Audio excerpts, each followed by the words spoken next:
Hello guys, today we are back in part 2 of our Scratch video. So in the first video, in the part 1, I teach you the basics of Scratch. And this video, I'm going to teach you more about Scratch for beginning. So let's start. So this area is the block palette. I hope you remember it. So there are a few categories in block palette: motion, looks, sound, fence, control, sensing, operators, variables, and by blocks. So the motion category is it contains the blocks needed to like move or turn the character, like make like the motion of the character. Well, move 10 steps, let it move, make it turn like that. In the looks category, we have some things we can change of the character, like change the size, like tell him to sell something, and change the size, and like change the color of him, like that. The sounds category, yeah, you know it. We can like make the character do a sound, like meow, like that. The events category, it means like example, if we click this green flag, we can make something to happen. Though those commands are in the events category. We can make the character do something when the space is clicked, like that. The control tab contains the blocks near to control the sprite, which means like wait 1 second to make it like wait a bit, repeat, to make it repeat to do something, forever, to make it do something forever, like that. The sensing category, we have like blocks for sensing something, like sensors, like the sprite is touching something, like the mouse pointer. Did you do something? Having a color, mouse pointer, whatever, yeah, we can make it to do something. Though, like sensing. Operators, they're like operators like Thimbus Met. We can join two commands together, like the join command. We can join at a variable, create, and I will teach you in the part 3.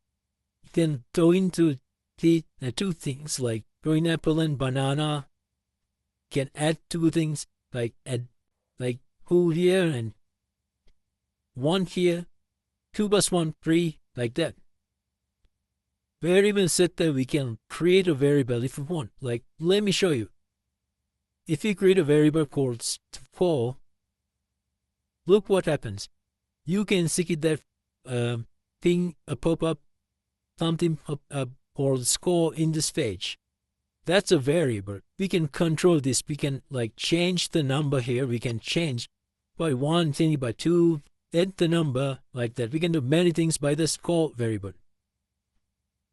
The next one is my block. We can make a block by clicking the make a block button, and if we like type something like oh here too, then like create another block like this. See, that score block came in.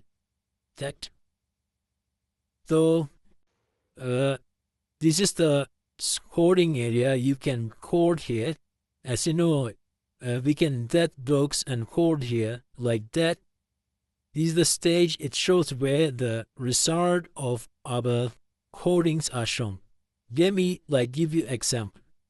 Let's get the green flag click and forever party and move 10 step button. Now, according to this command, it means when this flag is clicked, the sprite should move 10 steps forever. Let's see what it happen.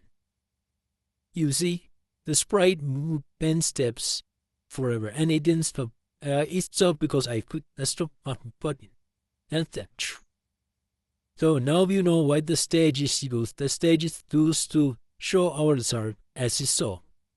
So now we came into the sprite list, and now I'll show you the sprite list. So we click this, we can add a sprite. See, There are many sprites. I'm gonna choose the bear. You can see I added the bear here. If you want to build it, you can just click this button. Okay, you can upload a sprite by clicking this. You can paint, like draw a sprite by clicking this, and if you click this, a random sprite will spawn. As so, a random one. See? Portrait Panda. Same, it backdrops, click this, then select the backdrop you want, like I would this one. See? Can. Like that you can choose a background if you want. The same sprite upload one here. The paint one, and we click this, the surprise background will come like that. So those are the things I wanted to teach you in this video. The next video, let's create a project in part 3. So until then, goodbye and have a nice day.